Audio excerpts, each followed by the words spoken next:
ನಮಸ್ಕಾರ ರೀ. ನಾವು ವಾಸನ ಗ್ರಾಮ ತುಳಸಿಗೇರಿ ಅಂತ ಹೇಳ್ರಿ. ನಾವು ಗದಗ ಜಿಲ್ಲಾ ನರಗುಂದ ತಾಲೂಕು ವಾಸನ ಗ್ರಾಮದಾರ.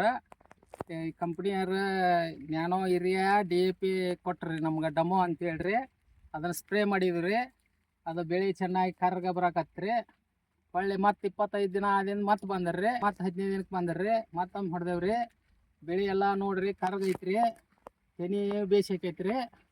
ಹೊಳ್ಳಿ ರೀ ಇದು ಹೇಳಿದ್ರಿ ಅವ್ರು, ಮೊದಲು ನಾವು 3-4 ಚೀಲ ಗೊಬ್ಬರ ಹಾಕ್ತಿದ್ವಿ ರೀ. ಅದಕ್ಕೆ ಇಷ್ಟು ಇದು ಅನಿಸ್ತಿದ್ದಿಲ್ಲ. ಈಗ ಒಂದೊಂದು ಚೀಲ ಯೂರಿಯಾ ಹಾಕ್ಯವ್ರಿ ನಾವು. ಇದಕ್ಕೆ ಬರೀ ಇದನ್ನು ಸ್ಪ್ರೇ ಮಾಡೇವ್ರಿ. ಚೆನ್ನಾಗಿ ಬಂದೈತ್ರಿ ಬೆಳೆ. ನೋಡ್ರಿ ತೆನಿ ಎಂತಿಂಥದ್ದು ಹಾಕೈತ್ರಿ. ಕರ್ಗ ಚೆನ್ನಾಗಿ ಕಪ್ ಬಂದೈತ್ರಿ ಅದಕ್ಕೆ ಸ್ಪ್ರೇಕ. ಮೊದಲು ರೀ ಆಳಿಂದ ಭಾಳ ಗೊಬ್ಬರ ಹಾಕಕ್ಕೆ ಅದಕ್ಕೆ ಬರ್ತಿತ್ತು ರೀ. ಈ ಕಿಡಿ ಎಣ್ಣೆ ಒಳಗೆ ಇದನ್ನು ಸ್ಪ್ರೇ ಮಾಡಾಕತ್ತೇವ್ರಿ.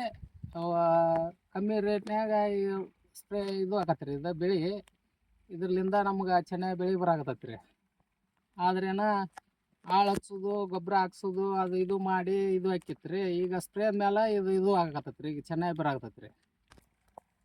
ಅಲ್ರಿ ಮೊದಲ ಗೊಬ್ಬರ ಹಾಕಿದ್ರೆ ಈಗ ಏನಾಗತ್ತೆ ರೀ, ಭೂಮಿ ಹಾಳಾಕತ್ತೆ ಅಂತೇಳಿ ಇದು ಮಾಡ್ಯಾರ ರೀ.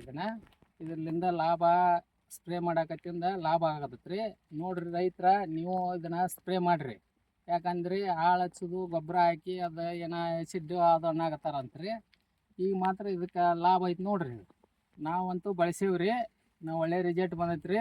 ನೀವು ರೈತರು ನೋಡ್ರಿ, ನೀವು ಬೆಳೆಸಿ ನೋಡ್ರಿ.